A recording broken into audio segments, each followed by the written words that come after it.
Last week, 24 schools were on the verge of snagging a semi-final spot. Just one more task to conquer. Could they successfully build a car powered by a rubber band? Hands off your prototype, everyone.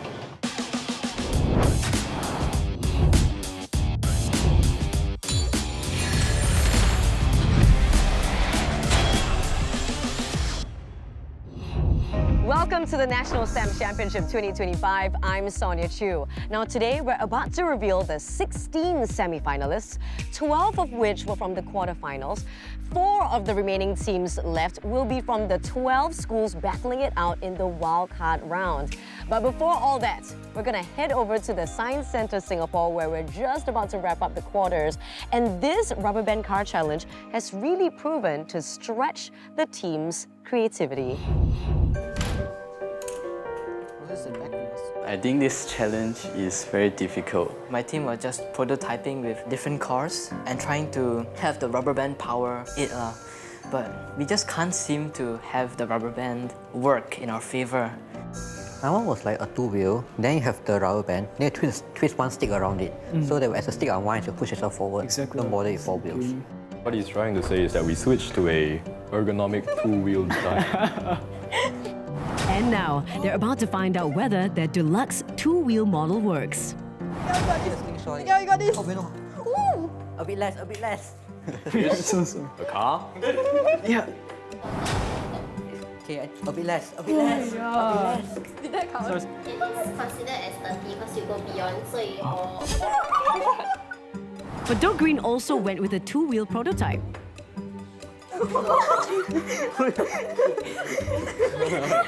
It went beyond the marking, so we thought it was not counted. Okay. Yes, 2 wheels. 35 for your second attempt. Final attempt. With the first of their 3 attempts having crossed the finish line, the team, to their surprise, had gotten full marks. It's considered a car. I thought out of bounds. We are very happy and excited. Very happy. Yeah, it was surprised. It was so surprised.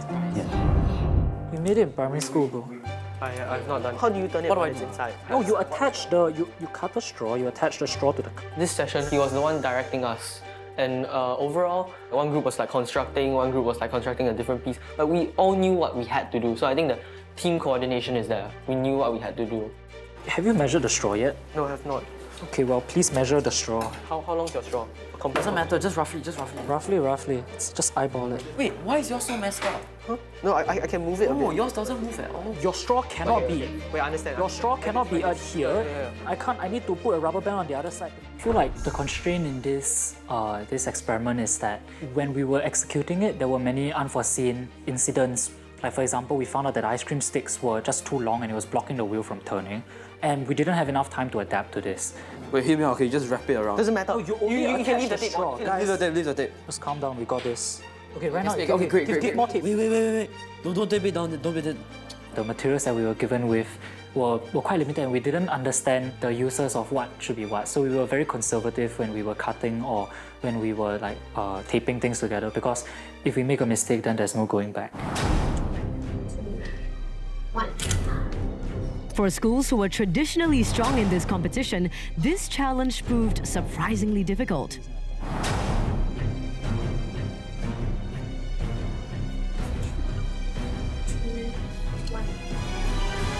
Final attempt 0. The main reason was that there wasn't enough grip on the floor. And that's because the car was too light. So because of that, when you twisted the wheels, you actually apply a torque on the front of the car and it will start lifting it up. Then we realized that they gave us batteries to solve this exact issue, to push the car down. And that was the reason why our car didn't start. Elastic potential. I think principles that we applied to solve this will definitely involve physics. Like for example, how a rubber band hypothetically will power a car would be the conversion of the elastic potential energy in the rubber band to the kinetic energy of the car, which was what we tried to achieve by attaching the rubber bands on the wheels to sort of power the car. Your front wheels have to be behind the wheel. Sorry. Yeah. Got it? Okay. I don't know. You can't wind it properly. in the actual evaluation, this didn't go as well as planned because it was a bit hard to wind up the car with only like one person allowed. Second attempt. Okay. Yeah. Okay, sorry. Okay, 0 for the second attempt. Where they go? Okay. Last You went and backwards. final attempt. Go. Second, go. I can't go. You can't go. Oh no. One in the one. Wait, which way do I do it? Is it this way? Is it this way? Yeah, can. Because you don't have enough hands to wind it up and let it go at the same time. Just wind like Okay, I think the challenge was too challenging for us because I think one of our major challenges was that we didn't do enough planning before building, and I think we could have prioritized the key part first, and it might have made our results better. The team that actually stood out the most, there were two if I were to highlight, actually is Bedok Green Secondary School as well as Hwa Chong Institution. These teams actually utilised the rubber bands and was able to launch all 3 attempts straight to the finishing line. With the 3 challenges over, the scores of the 24 quarterfinalists were collated. These 12 teams were into the semi-finals. Congratulations to the 12 semi-finalists. Now they will be joined by another 4 teams from the wildcard round, and that will be revealed after the break.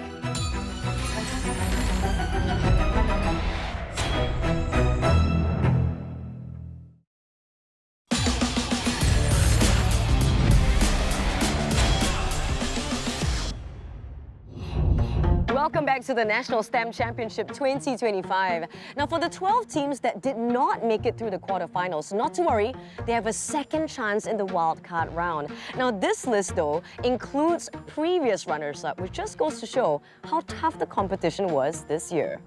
The question is, will they blow hot or cold?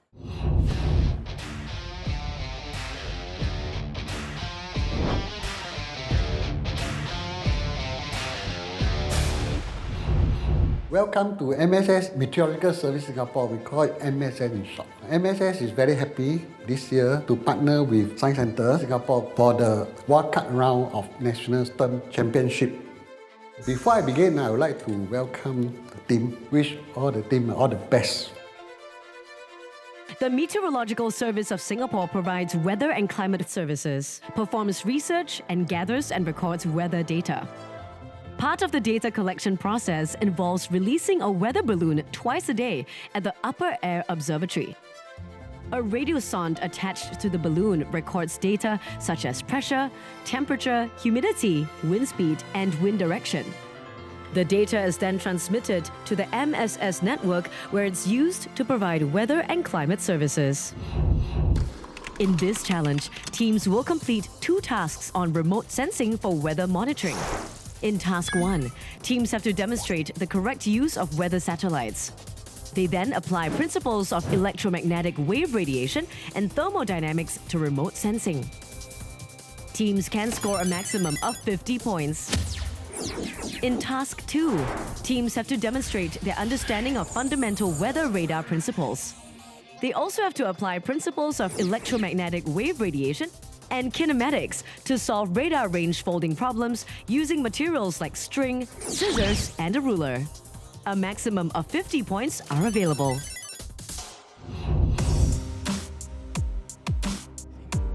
In my opinion, the most difficult part of this challenge was its unfamiliar context, because when we were first introduced to this topic of weather measuring, we had no idea, no background knowledge whatsoever. 3, 2, 1. Time's up. We want the student to understand what they learn in school, particularly basic math and physics, can be applied for weather monitoring. Wait, I can't sleep. Why not go for a morning jog? Wait, I need to check the weather forecast. Should I check the Geo satellite or the other one? We should check for the geostationary satellite because we want to find out the live and repeated updates of the specific region around Singapore, since we want to find out the rainstorms around there. This one. So over here, and we place it because we choose the geostationary so that we can get continuous and live updates, and also so that we can find out the severity of the storm. I think SST did very well. They managed to answer most of the questions correctly, and they presented the explanation correctly as well. Could have done better, and there is room for improvement. To the semi-finals, hopefully. I think the most difficult part of this challenge was our time management, as we only had 20 minutes to do this challenge and we had 3 challenges to do in the span of 20 minutes. So we had to delegate the task and split it up. This is the satellite, right? Location of the radar. And make sure we could ride it as fast enough because only one person could be at the board. We practiced a lot of presentation. Our teacher told us especially to be very creative. Hey guys, I want to go to the beach with my friends, but then I checked the weather forecast and it said it's gonna rain. How do they know it's gonna rain? Is it like magic or something? Well, we know it's going to rain due to the satellites that monitor the temperatures above the Earth. We want the students to apply basic physics in understanding how weather radars can detect rain signals and what are the possible limitations associated with this instrument.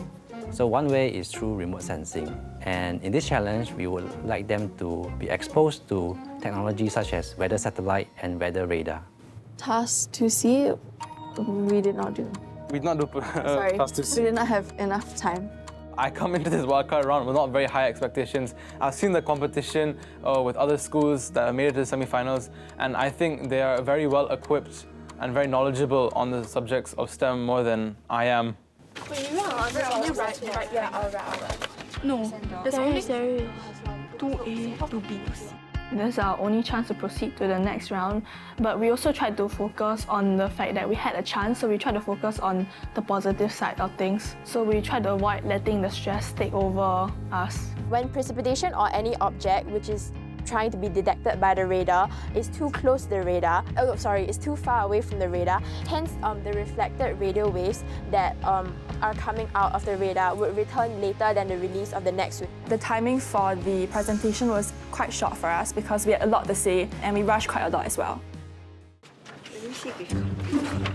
To prepare for this wildcard round, our school teachers actually organised like a few trainings for us, but our training were doing stuff like extracting DNA from fruits or like incubating bacteria, so it's not really related to today's challenge. The thunderstorm cloud that we circled was this. We deduced that because we measured the distance between these and the other dark blue coloured patches.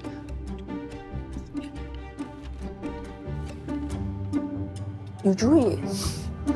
We decided that this was like the incorrect regions. I think that if we were able to brush up on our presentation skills a bit more, it would have been even better.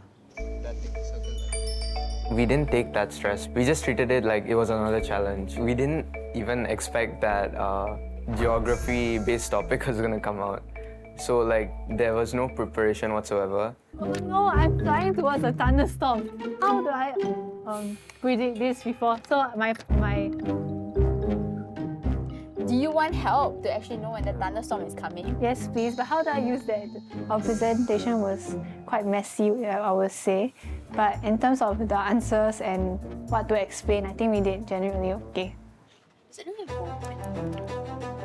Was the part on the calculations and all the numbers, because there were a lot of like units that we didn't really understand because we didn't manage to read up that much on that like topic. Oh, isn't this an example of remote sensing? Yeah, do you know that remote sensing is actually the acquiring of information from a distance? Is this how satellites take pictures of our Earth as well? Yeah, they use infrared radiation to determine the temperatures at certain areas. I was trying to sound really logical, and then it kind of did sound logical. How did you manage to find the distance of the echo? Perhaps because of time shortage, so we couldn't really calculate it. But then we estimated around where the location might be, because this one we thought that it was the shortest distance. The judges asked like, what did we do for that task? And he asked us to re-explain. And then I just told them that because we had a shortage of time, so we just used logic to derive the answer. At this point, teams have no idea how well they've done in challenge number 1, which means they have to be on their toes for the second challenge to get 1 of 4 semi-final spots. The question is, will it rain on their parade? We'll find out after the break.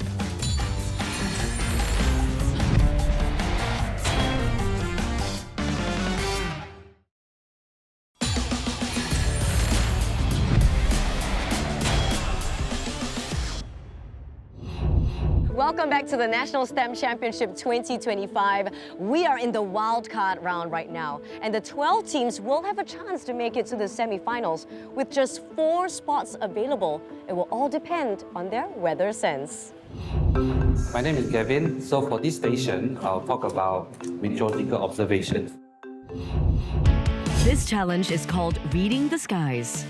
Teams have to complete 3 tasks. In Task 1, teams need to identify the sensors from weather stations and interpret weather maps. Task 2 requires teams to decode and encode weather observations in METAR, or Meteorological Aerodrome Report. In Task 3, teams have to analyze a sounding profile to assess atmospheric stability and identify sounding equipment.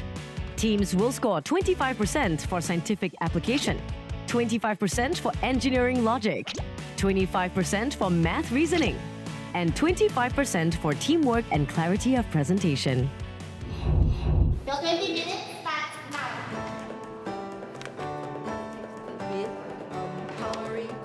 Honestly, not that stressful because previous years our school also has made it to this round. So for us, it's quite an achievement to make it to this round, which is the same level as them. So we're just treating this opportunity as a learning experience for us, and more importantly is to just have fun and not worry much about the competition or pressure here. Today is so hot, so humid. Hi, today I'll be your weather forecast. I'll not just be forecasting the weather, I will be explaining to you these structures over here. So the first one is a wind sensor, and this is an anemometer which both tracks the wind speed and the wind direction. We are quite confident of our answers because we learned some of the topics in school, so we know the concept and we also heard the lecture, so we combined these knowledge and then after that we presented in our presentation, so I think it was not bad. We think it's quite stressful, right? Because naturally we want to make it to the semi-finals to represent our school, but we also believe that the wildcard round is a great opportunity for us to learn more about science and how it can be applied in everyday life. Papa, I've got more homework. Again? Yeah, and this time it's about weather balloons and stuff. Okay. Help me, please. Okay. I don't know why they're testing you this, but anyway, so first we need to identify these sensors, okay? So the first sensor here is the AWOS sensor. So initially our presentation was pretty long, but this time we were able to include it, but we shortened it quite a bit. Definitely understanding the new concepts that were just dumped onto us all of a sudden was hard, and being able to get to a point where all of us can understand it well to be able to complete the challenge, I think that was the hardest part of this challenge. So we identified both sensors to be a wind sensor as well as a mechanical anemometer, which actually both help to measure the wind speed, strength and direction to provide accurate data, which will send it over to the NMS, which will process the data, which helps to create future climate conditions. And then based on the pictures that we have, we expect that the rainfall is in the north and the southwest. We managed to explain all of the tasks. Our explanation is quite concise. The wind is coming from a 70 degree at 7 knots. That is within the range of 10 degrees and 90 degrees. I feel that our team's chances of making it past today is actually quite high, since I personally feel that we actually had more effective communication in the previous rounds. They gave you the timing already. Why don't we predict what time the sun actually... Can you see the sun at 6:30? I found it quite interesting today, how is the science behind all this weather forecast calculation, and it's quite fun.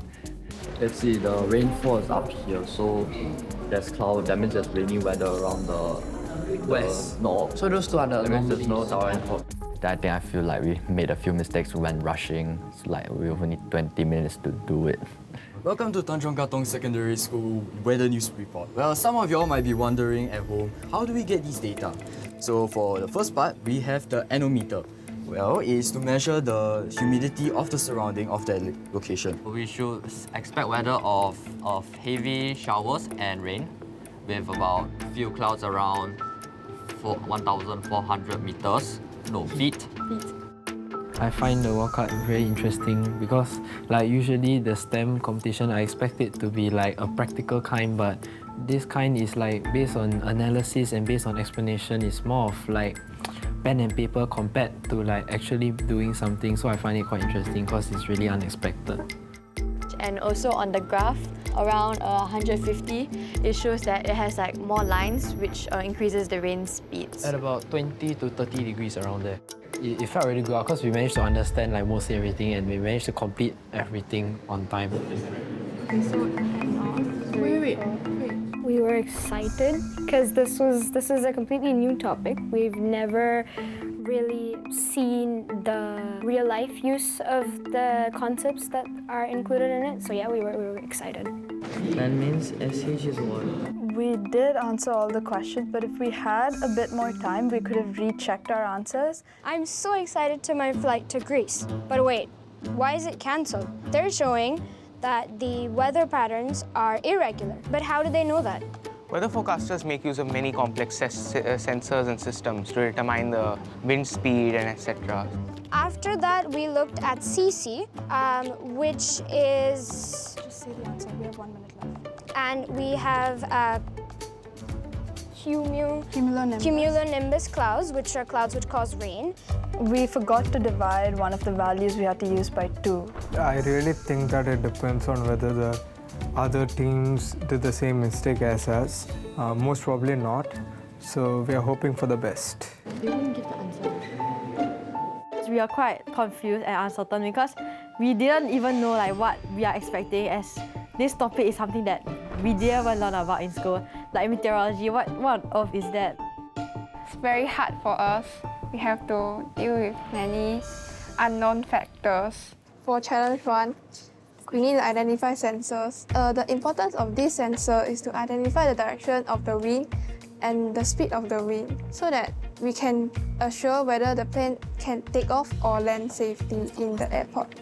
So for A, the humidity around here is so high, and also the atmospheric stability, like if it's about to rain, then thank you. Yeah, we didn't finish our presentation well. For me, I don't really expect anything because even if we continue to the semi-final or not, it's an experience.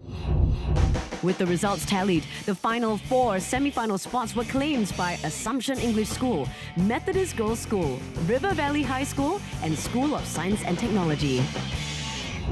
Congratulations to our 4 schools! And this wraps up our roster of 16 semi-finalists. Now, next week marks the first of 2 semi-finals, which means we will know who our first 2 finalists are for this year's competition. So watch to see who the future science, math and tech geniuses are. In the meantime, I'm Sonia Chiu, and you've been watching the National STEM Championship 2025.